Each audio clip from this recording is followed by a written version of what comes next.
Hello everyone, चलिए start करते हैं। आज हम देखते हैं मौलिक अधिकार। ये आपका सेकंड पेपर में ही ठीक है, मौलिक अधिकार। अब बताइए मौलिक अधिकार क्या होते हैं? जो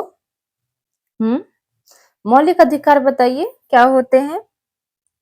इसमें विशेष रूप से एक अधिकार दिया जाता है ऐसा कुछ नहीं है। यहाँ पे ये लिखित संविधान में अपने सबको बराबरी के अधिकार दिए हैं, जो कि एक नियम के अनुसार बताए गए हैं।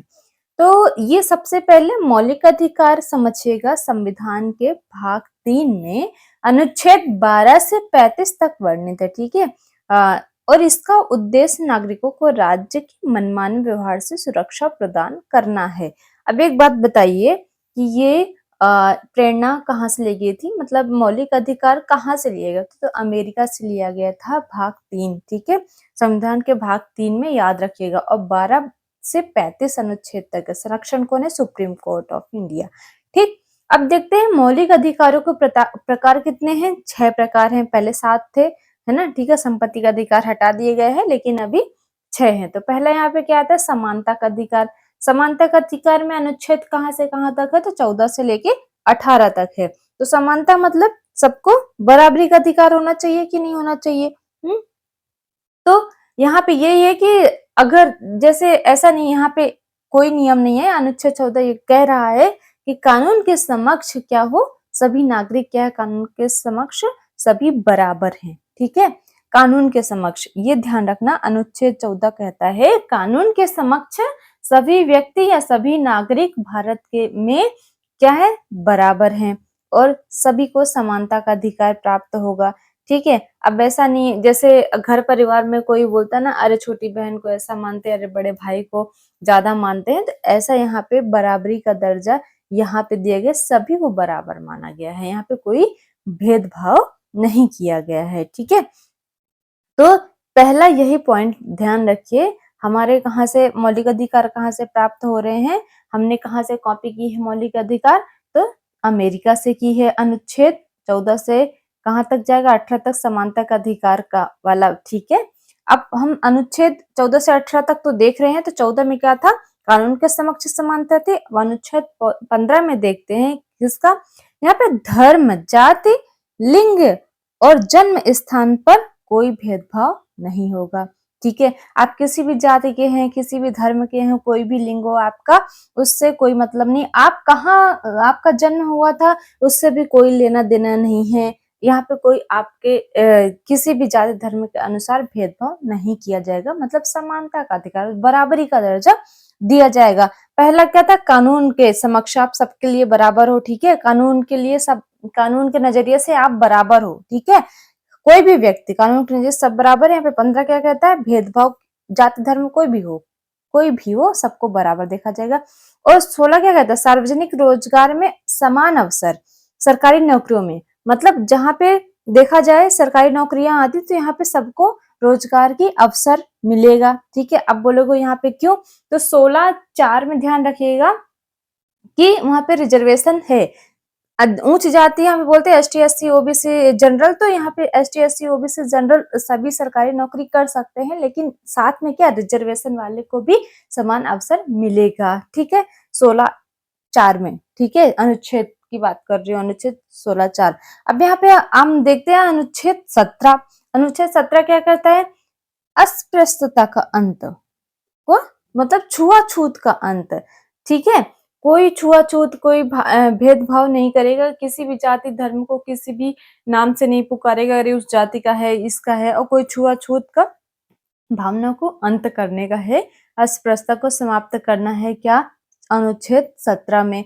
अनुच्छेद 18 क्या कहता है? उपाधियों का अंत। राज्य किसी भी प्रकार की उपाधि प्रदान नहीं करेगा। जैसे नहीं करेगा, करने का मतलब यहाँ पे क्या है? जैसे पहले जो राजा लोग रहते थे, बोलते थे सर, किसी के राव साहब, ऐसे साहब जी के नाम से लेके उपाधि एक दे देते थे। लेकिन अब वो चीज नहीं होगी। अब सिर्फ क्या है? सैन्य एवं शैक्षणिक उपाधियां छोड़कर, जो लिखा है ना यहाँ पे, तो सैन्य या शैक्षणिक आपके पास योग्यता है, क्षमता है, उसी के अनुसार आपको वो उपाधि दी जाएगी। यहाँ पे वही उपाधि की मान्यता है, ठीक है।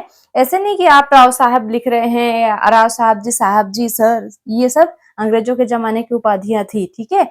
अभी उस चीज को उपाधि माना गया है कि सैन्य और शैक्षणिक उपाधि, जो आपके पास योग्यता है, काबिल है, उस योग्यता अनुसार आपको उपाधि का दर्जा दिया जाएगा। उदाहरण के लिए बता दूं, सैन्य और शैक्षणिक लिखा है, मतलब सैनिक की उपाधि, आप सैनिक पोस्ट में तो सैनिक उपाधि आपको मिलेगी। शैक्षणिक में आप डॉक्टर इंजीनियर है तो आपको डॉक्टर के नाम से बुलाया ही जाएगी, इसमें कोई रोक टोक नहीं है। अब देखते हैं स्वतंत्रता का अधिकार। अनुच्छेद कहाँ से कहाँ तक है? तो 19 से 22 तक है। अनुच्छेद 19 क्या कहता है? अभिव्यक्ति की स्वतंत्रता, मतलब आपको बोलने का अधिकार है, ठीक है।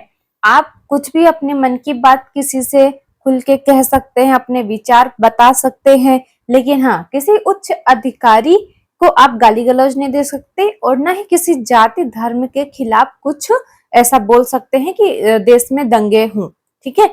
फिर भावना को ठेस पहुंचेगी, फिर आपको पुलिस कई भी धाराओं से आपको फंसा सकती है।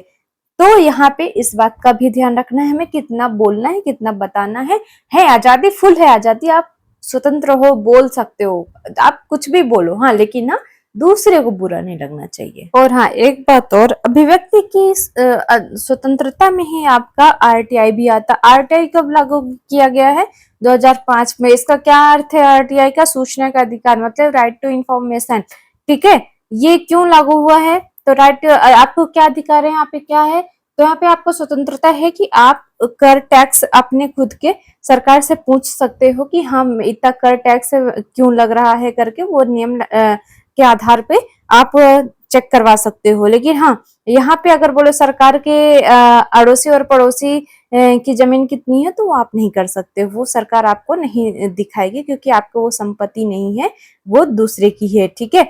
और यहाँ पे सूचना के अधिकार में, जैसे किसी विश्वविद्यालय या कॉलेज में आपको अपनी कॉपी या किसी भी रैंक के स्टूडेंट को लगता है कि मेरा कम नंबर या परसेंटेज आए हुए हैं, तो मैं आरटीआई लगाकर आप उसके तहत चेक करवा सकते हो, ठीक है। तो यहाँ पे आरटीआई लागू होता है अभिव्यक्ति की स्वतंत्रता में, ठीक।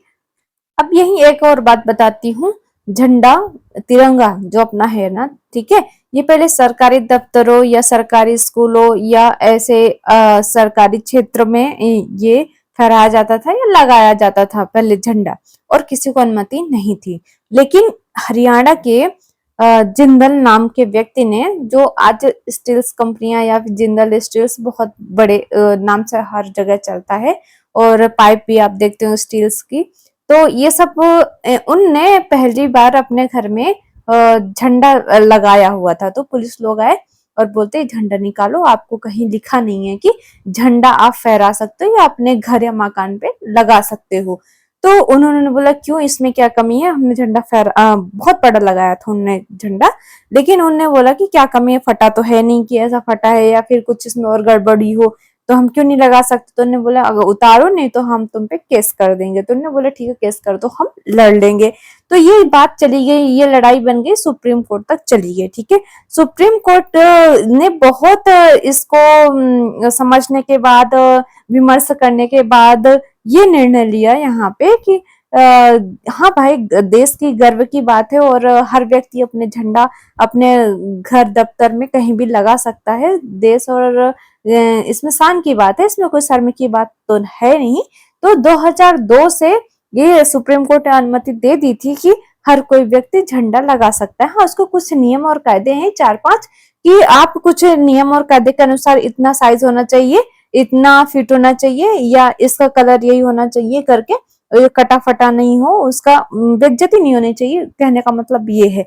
और तो आप झंडा लगा सकते हो। तो ये नियम भी कब से लागू हुआ था? झंडा फहराने का लिखित में 2002 में सुप्रीम कोर्ट में लागू कर दिया था।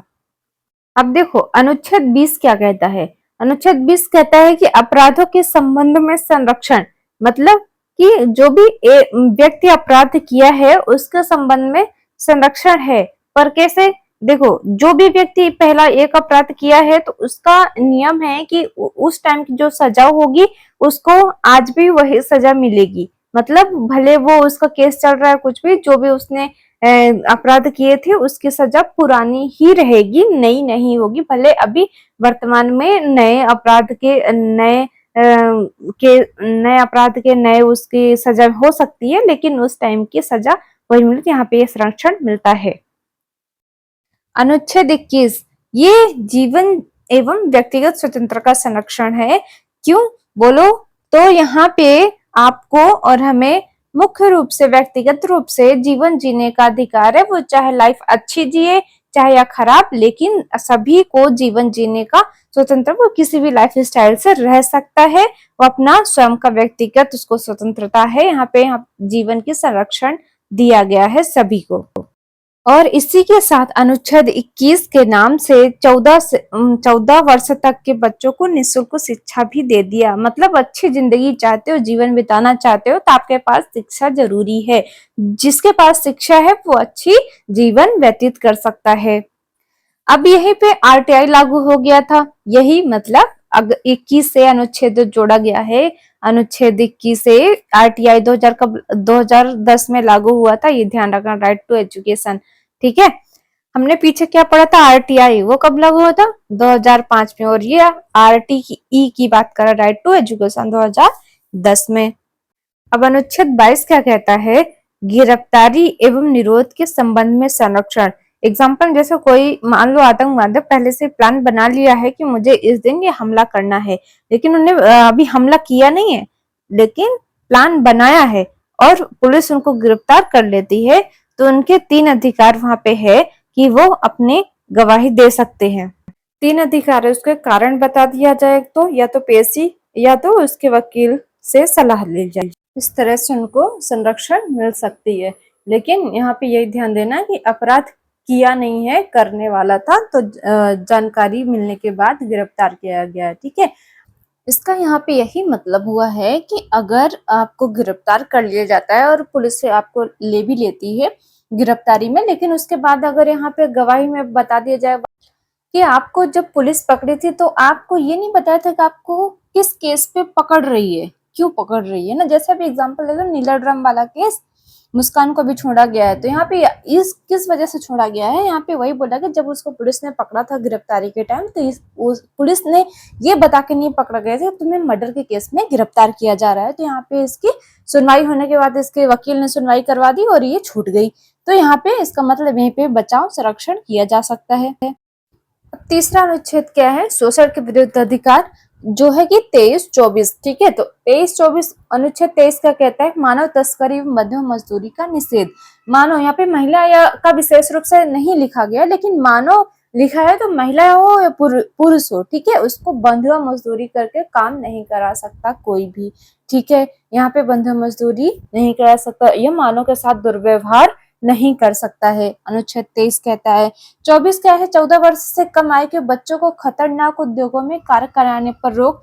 मतलब जैसे आतंकवाद, जैसा क्या बम बनाना, ठीक है, कोई देश के लिए नुकसान पहुंचा रहा है, वैसे उद्योग के लिए जबरदस्ती यहाँ पे काम नहीं करा सकता, वो भी 14 वर्ष से कम आयु पर वो कार्य को उस उद्योग में कार्य करने के लिए रोक है। तो ये हमारा हो गया 23 और 24। ठीक है, अब धर्म की स्वतंत्रता का अधिकार कहां से कहां तक है, 25 से 28। तो 25 क्या कहता है अनुच्छेद, धर्म मानने, पालन करने एवं प्रचार करने की स्वतंत्रता है। आप कोई सा भी धर्म मान सकते हो, उसका पालन कर सकते हो और उसके स्वतंत्र रूप से प्रचार भी कर सकते हो। ठीक है, 26 क्या कहता है, धार्मिक संस्थाओं के प्रबंधन की स्वतंत्रता। आप धार्मिक संस्थाएं जो हैं धर्म वाले, तो मंदिर मस्जिद बनवाना है तो उसका प्रबंध की स्वतंत्रता है, वो भी अपने जैसे कोई इच्छा से कोई जमीन दे रहा है कि आप इसका प्रबंध करो, इस धर्म का इसका मंदिर बनवाओ, तो वो बनवाओ मंदिर, लेकिन हाँ कर वसूली नहीं कर सकते हो, टैक्स नहीं ले सकते हो। और जैसे अभी राम मंदिर बन रहा था तो सभी से पैसे लिए गए थे, लेकिन हाँ पैसे लिए गए थे इच्छा अनुसार, जो दे रहा था, जबरदस्ती नहीं थी कि आप इसके लिए पैसे ही दो। तो यहाँ पर यही इसका मतलब। अनुच्छेद 28 क्या कहता है कि सरकारी स्कूलों या संस्थाओं में धार्मिक शिक्षा नहीं दी जाएगी। ठीक है, किसी भी छात्र को उसकी इच्छा के विरुद्ध धार्मिक शिक्षा पूजा में भाग लेने के लिए मजबूर नहीं किया जाएगा। यहाँ पे स्वतंत्रता है कि व्यक्ति अपने इच्छा अनुसार कार्य कर सकता है, लेकिन सरकारी स्कूलों में कोई भी ऐसा नहीं होगा कि जबरदस्ती की जाए कि हनुमान चालीसा पढ़ा रहे तो उसको जबरदस्ती ही कि पढ़ना ही पढ़ना है, ऐसा जरूरी नहीं है। अब सांस्कृतिक एवं शैक्षणिक अधिकार अनुच्छेद कौन सा है? 29 क्या कहता है? भाषा, लिपि, संस्कृति की रक्षा का अधिकार। आप कोई भी भाषा या लिपि का यहाँ पे अपनी रक्षा कर सकते अधिकार है, ठीक है। अब 30 यहाँ पे क्या कहता है? अल्पसंख्यक को शिक्षण संस्थान चालू करने का अधिकार है। अल्पसंख्यक कौन? जो कम संख्या में, कौन? जैसे क्रिश्चियन हो गए, बौद्ध हो गया, मुस्लिम हो गए, ये कम संख्या वाले हैं, ठीक है। इनको अपनी भाषा, अपनी संस्कृति का अधिकार है कि संचालित कर सकते हैं, चाहे वो अपने ही क्यों ना संस्कृति भी पढ़ाते हों, ठीक है। इसमें हिंदू नहीं है, ध्यान रखना, अल्पसंख्यक है, ठीक है। यहाँ पे आप देख रहे हैं 32 अनुच्छेद आ गए, 31 अनुच्छेद को हटा दिया गया। क्या था वहाँ पे? संपत्ति का अधिकार था, ठीक है।